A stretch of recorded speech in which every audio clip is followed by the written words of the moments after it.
If you think trading is all about charts, strategies, and fancy indicators, you're really only seeing half the picture. The real game, the one that separates the consistent winners from everybody else, is played right up here, inside your own mind. Today, we're going to dive deep into the psychology that truly drives market success or failure. Our guide for this journey is an incredible book, How to Avoid Emotional Trading, from the War Library. We're going to use its core insights to basically build a blueprint, an architecture of a trader's mind. So let's get right into it. And this, right here, is the central idea. Just let that sink in for a second. You can have the absolute best strategy in the world, but if your emotions are in the driver's seat, you are heading for a crash. This isn't just some catchy phrase. It's the fundamental law of the trading battlefield. So instead of looking at charts today, we're going to look inward. The source material frames this whole thing brilliantly as a journey through 3 symbolic rooms inside your mind. And by understanding this inner landscape, you can finally navigate the external one. Our tour starts right now. Okay, the first thing we absolutely need to grasp is that the real battle isn't you against the market. It's not you against some other trader. The real, raw battle is between your disciplined self and your emotional self. This is the unseen battlefield where fortunes are truly made or lost. So let's imagine you open your trading platform. The very first place your mind enters, and you probably don't even realize it, is what the book calls the room of noise. This is the birthplace of impulse. Just picture it. Screens are buzzing, charts are flickering like crazy, news banners are scrolling by with these urgent promises and dire warnings. Everything is screaming for your immediate reaction. And of course, this isn't a physical room. It's that inner space where all the world's urgency hijacks your better judgment. And notice how these feelings are all action-oriented. FOMO, the fear of missing out, isn't just greed. It's this primal fear of being left behind. Fear, hype, anxiety, they all demand that you do something right now. In this room, your mind starts to confuse activity with opportunity, and that right there is the seed of almost every single trading mistake. And this isn't just a feeling, it's a full-on biological response.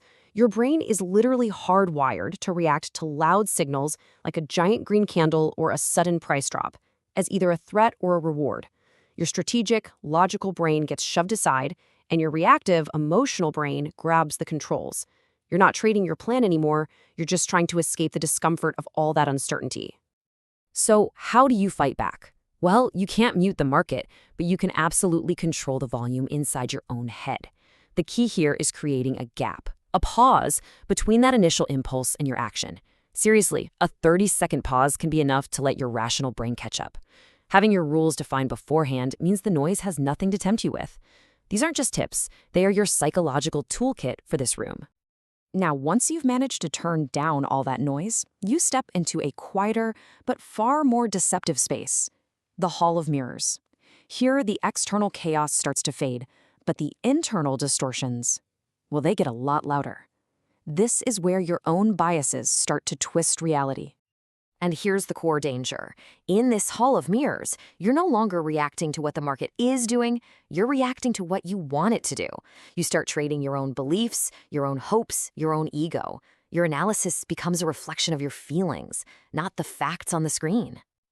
So the first and probably the most common distortion is confirmation bias. You have an idea, let's say you think a stock is about to go way up. Suddenly, you start noticing every single piece of news, every tweet, every tiny green candle that supports your theory, while conveniently just ignoring all the evidence that says you might be wrong. And this is the kind of internal monologue it creates. Your brain actively filters reality to protect that initial belief. At that point, you're not analyzing anymore. You're just hunting for validation. And, as the source says, feelings make for very dangerous trading partners. The next mirror is incredibly seductive. I mean, after a few wins in a row, you start to feel invincible, right? This is overconfidence. It convinces you that you've figured out the market, that your skill is now permanent, and that the normal rules of risk management, well, they just don't apply to you anymore. This kind of thinking is such a trap because it strikes when you're succeeding, not failing, which makes it so much harder to spot. The mirror isn't warning you, it's flattering you. And that flattery, well, it almost always leads to a very painful lesson in humility. Now, the final and maybe the most destructive mirror of all is ego attachment. This is when your identity, who you are, gets tangled up with a trait. So closing a losing position doesn't just feel like a financial loss, it feels like a personal failure. It feels like you were wrong. And so you hold on, just hoping the market will come back and prove you right. Your ego is using your money as a shield to protect itself. But, as the book wisely says, money is way too expensive a shield. The key thing to remember is this: your job isn't to be right, it's to be rational and to protect your capital. Period. So after surviving all that noise and shattering the mirrors of bias, you finally arrive at the last room. This is the destination. This is the goal. This is the chamber of balance. The mental space where discipline isn't just a choice you make, it's the very environment you operate in. You know, we often think of discipline as just forcing yourself to do something you don't want to do. But the book reframes this so powerfully. True discipline is about creating an internal structure, a system, where the right choice becomes the easiest choice. You're not fighting emotion anymore. You're making it irrelevant to your decision-making. And this contrast just shows the two paths a trader can take. On the left, you've got the emotional reactor, living in those first two rooms, always chasing noise, always defending their ego. But on the right, you have the disciplined planner, the person who has built their chamber of balance. They follow a system, they admit when they're wrong, and above all else, they protect their mental clarity. Which side do you want to be on? So, how do you actually build this chamber?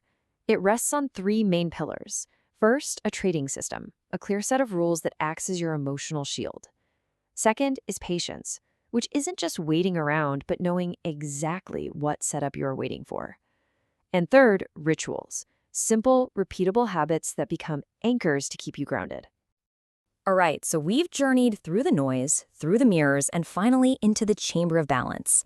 Now let's distill all of this down into a final mental blueprint that you can actually use every single day to stay on that path to consistency. And here it is, the most counterintuitive and probably the most important lesson of all. The culture of trading, it glorifies excitement, adrenaline, these huge, fast wins. But professional, disciplined trading? It's the exact opposite. It's calm, it's methodical, it's patient, and yeah, a lot of the time, it's boring. Excitement is the fuel for emotional mistakes. Boredom is the sign of a well-executed plan. So I'll leave you with this to reflect on. Think about your last trading session. Was it this dramatic, emotional roller coaster, or was it a quiet, calm execution of a plan you already had in place? The answer to that one question, well, it will tell you exactly which room you're really trading from.